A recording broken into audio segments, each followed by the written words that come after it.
తెలంగాణ కాంగ్రెస్ ప్రభుత్వం ఎంతో ప్రతిష్టాత్మకంగా అమలు చేస్తున్న ఇందిరమ్మ ఇళ్ల పథకం విమర్శలకు తావిస్తోంది. లబ్ధిదారుల ఎంపికలో హస్తం పార్టీ నేతలు చేతివాటం ప్రదర్శిస్తున్నారన్న ఆరోపణలు సర్కారును టెన్షన్ పెడుతున్నాయి. ఈ వ్యవహారంలో డబ్బులు చేతులు మారుతున్నాయా?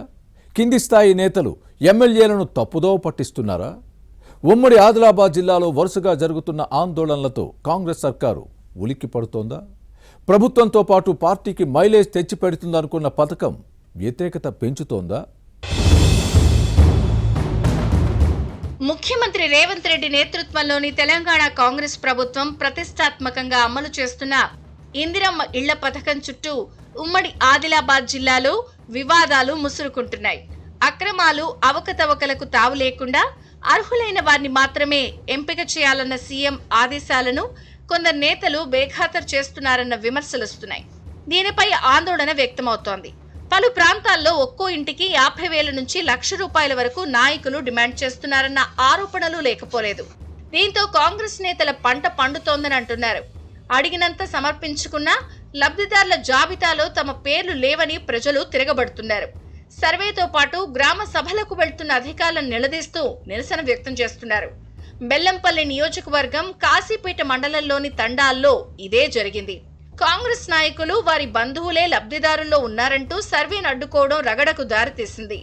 బెల్లంపల్లి మున్సిపాలిటీలో 2,941 మంది ఇందిరమ్మ ఇళ్ల కోసం దరఖాస్తు చేసుకున్నారు.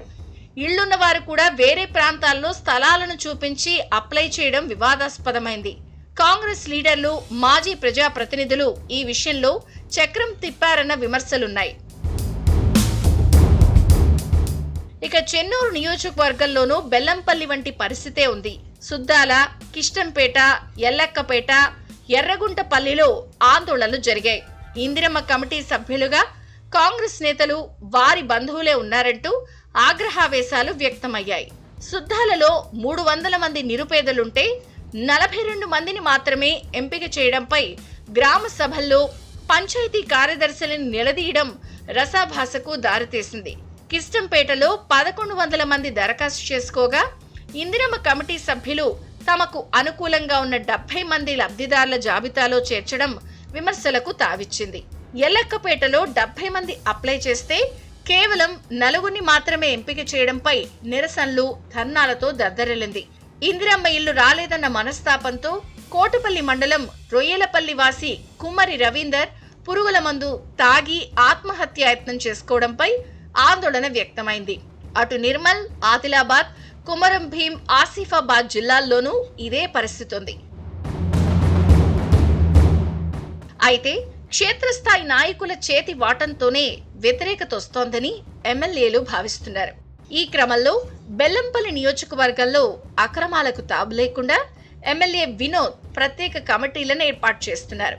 ఇందిరమ్మ కమిటీలు ఎంపిక చేసిన లబ్ధిదారుల జాబితాలను మరోసారి క్షేత్రస్థాయిలో పరిశీలించిన తరువాతే ఖరారు చేయాలని ఆదేశించారు.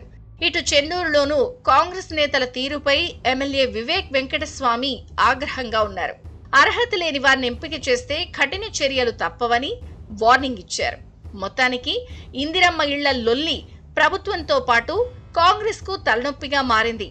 మైలేజ్ వస్తుందనుకున్న పథకం నేతలు, అధికారుల తీరుతో వ్యతిరేకత పెంచుతోందన్న ఆందోళన వ్యక్తమవుతోంది. ఇది క్రమేణా విస్తరించడం టెన్షన్కు గురి చేస్తోంది.